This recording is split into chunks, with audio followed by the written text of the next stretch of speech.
very cramped workshop, so that I can't have like big barrels of things hanging around, and I thought I would show you this cool method that my husband and I worked out for reclaiming clay. It starts with a plastic wastebasket, a pretty big one, and a couple of pieces of whatever. Plastic is best, but I don't have any more plastic that sort of suits. So I have this piece of wood, just because these wire mesh wastebaskets are that tad shorter, and I don't want them to go all the way in. So, there, then they'll fit loosely inside and it's easier to get them out. Then, we have the component of one of hubby's old shirts, cotton. And I just fold that into the wastebasket like this. And then I dump my clay in. Now this is really dried clay. It's been sitting for a good while. And you don't want wet clay in here, because wet clay, strangely enough, doesn't absorb water by far as well as dry clay will. And so let's fill her up here. It doesn't need to be full. It's but this will sink a bit when I put the water in. So, next component, water.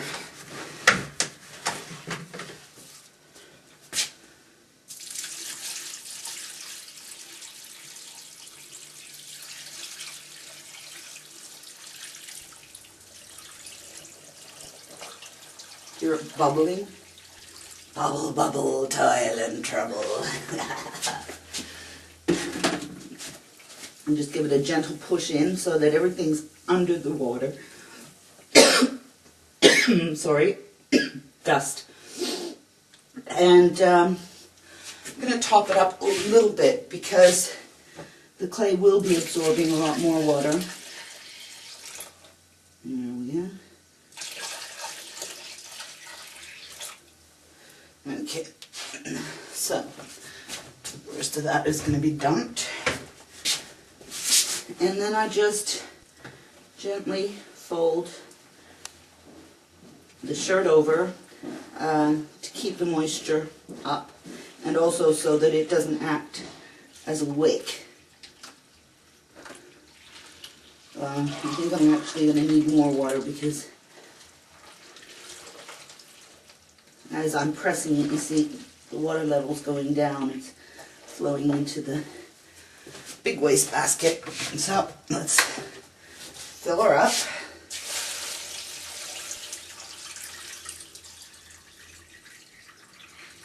And this is just going to sit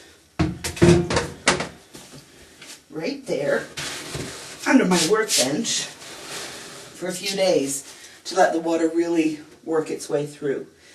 And then, when that's done, I have a plastic basin with also a few pieces of wood. It should be plastic, but I don't have any at the moment.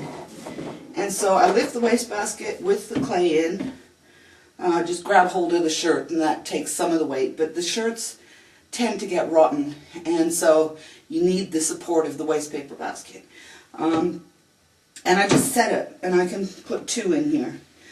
And I just set it to run off, and the water will run down the bottom, and because it's on these stilts, and that goes exactly under my workbench as well. When I then find that it's starting to get a bit stiff on the top, I take the whole thing out, I turn it over. By this time it's definitely not dripping. But then I turn it over so that the water in the bottom part, which would be here, if you can see this, the water there will then leach down into the drier part, and you'll get a more even consistency. This was packed in plastic because I've been away, so I didn't have time to work on it more. And then I'll just leave it for a little while longer. You see, this is way too soft still.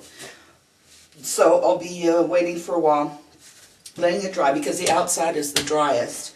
But seeing as it's such a small lump, I mean, I might just leave it for a while like that, and then I'll turn it over like that, because you've got the cloth all the way around, you can do that. And then you just thump away at it to get all the air out. There are a lot of air bubbles in it. And what they say, Bob's your uncle.